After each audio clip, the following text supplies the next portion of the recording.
This is Jamie Drummond for Good Food Revolution. I am here with an old pal of ours, Mr. Daniel Speck of both Henry of Pelham and Family Wine Merchants. How are you today, sir? I'm good. All things considered, I'm very good. Right. Now, I guess the first question, I'll cut to the chase. How has all of this COVID-19 pandemic impacted the way things operate at Henry of Pelham and Family Wine Merchants? Yeah, I mean, it's disrupted everything, obviously. Of course. The biggest disruption in one sense is from the sales end. Our salespeople are very limited in what they can do, right? Of course. They're all staying at home. They're not visiting liquor stores and that sort of thing. Our duty-free business has gone quite quiet. I would imagine, yes. Yeah. Exports are down. We sell in 21 countries. I shouldn't say they're down. That business isn't being developed at the moment. Of course, yep. But as far as selling at home within Canada, things have actually been pretty stable. We were worried about the first, quarter of the year, and so far we're looking like we might be able to stay on forecast, which is, we're down from where we want to be, but we're not in a hole yet. The restaurant business has just, that's been heartbreaking because these are both of our friends. And I, in fact, met you through that, I think. Yeah, of course. Yeah. It's heartbreaking to see that industry go through what it's going through.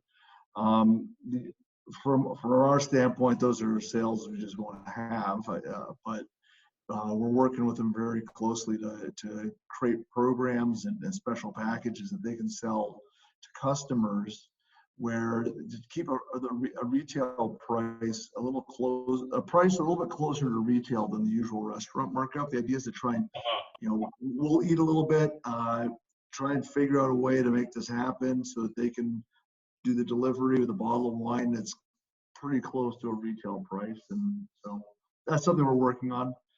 The liquor stores are still open, and so that's been good for us, thank God. I think people are drinking quite a bit right now. I get the feeling they are. My friends are. I don't know about you. Look at me. Yeah, what's happened in sort of mid-March to mid-April, the sales just went through the roof. Yes. And this is a global phenomenon.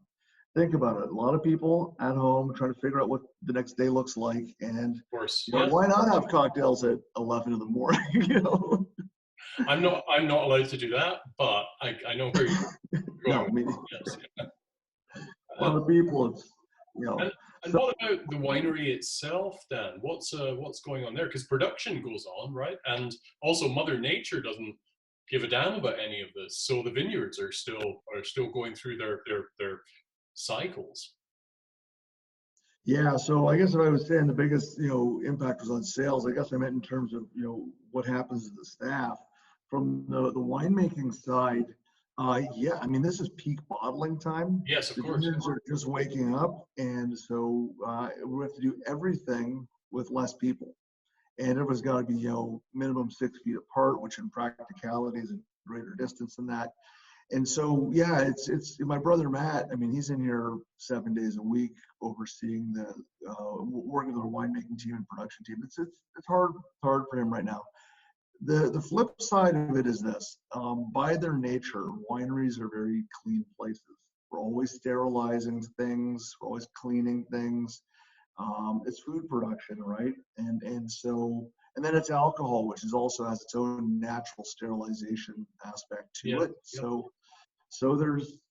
that's a plus for us. We're in one of those sectors that's probably a lucky sector to be in, all things considered. But it's not without its costs. Any notion of efficiency is gone. It costs us way more to do everything because it's slower, cumbersome, and that affects us for sure. And looking forward to the coming months, how much reliance do you have upon a seasonal migrant workforce? So it's an interesting problem. So, I lost you. Are you there? I'm still here. Okay. I don't know what happened to the camera, but all right. It's an interesting problem because We have we do rely on about a dozen seasonal workers to come in. They are coming in tranches, so that's good. Again, thankfully with viticulture, it's one of the more high-end, high-value crops, and so we're quite sophisticated, quite mechanized. It's all on trellises. Like there's a lot of technology and sophistication to it. So our existing crews, plus the folks that come in every year, same guys every year, we hope we'll make it through. But like they have to come in, they have to be quarantined for 2 weeks, and then they still have to get into the vineyard. So anything can go wrong. But plan B is plan B. Plan B is my kids, my brother's kids, both of them. My wife, I'll get up there and drive tractor or prune by. I mean, it's been a while. I'm a little bit over the hill for it, but what the hell? Well, needs must. You know, it's that may be the way that it's going. All hands on deck. I mean, yeah, of course. Now, how much confidence do you have in the way that our Canadian government and our provincial government has been managing and mitigating the problems brought about through the COVID-19 pandemic? I have to say, what I get emotional, but I'm proud to be a Canadian right now because we've separated our politics and our partisanship out of the issue. Obviously, there's always an element of that. But the different levels of government, you have a conservative provincial government in Ontario, a liberal federal government, are working extremely well together from what I can see. Yep, I hear you. Yep. Yeah, and I mean, I think people in general are less partisan in Canada, and we're lucky for that. We still have faith in government. And look, I'm a free market capitalist. I believe in a lot of things. I know that. I know all about that. But at the same time, the capitalism doesn't exist on an island. There's times when we have to come together in different ways, and that's what's happening right now. And I think our governments at both levels are being very realistic. And I'm actually, I think all of us actually, as citizens as well as governments, though, bear a bit of responsibility for not being more prepared in this situation. We do not have to be quite where we are, and that's all governments going back several. Yes. And this pandemic thing has been, we've known this was a potential, and we've been caught flat-footed. On the other hand, you can't label any one person here, even in the current governments, and they're doing the best they can. And actually, let me add one last thing to that.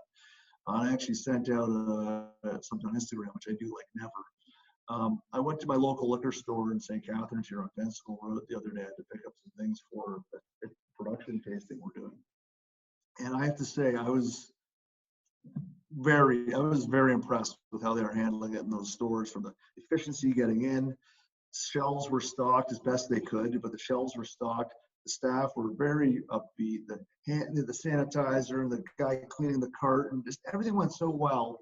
And then I had to go back again for another related reason the other day, and it was the same thing. And I've been to many different retailers over the last little while. I gotta say, nobody is doing it at the level that I've seen as the LCBO has, and I'm impressed. I mean, that's not easy. I know they're working with a lot less staff right now, so good for them. That's really good to hear. Well, Dan, thank you so much for spending time with us at Good Food Revolution today. I'm glad you're thanks for the invite. Oh no, it's we'll catch up in a couple of weeks and see where you're at. Okay. Absolutely. Okay, sounds good. Take care. Bye for now. Bye bye.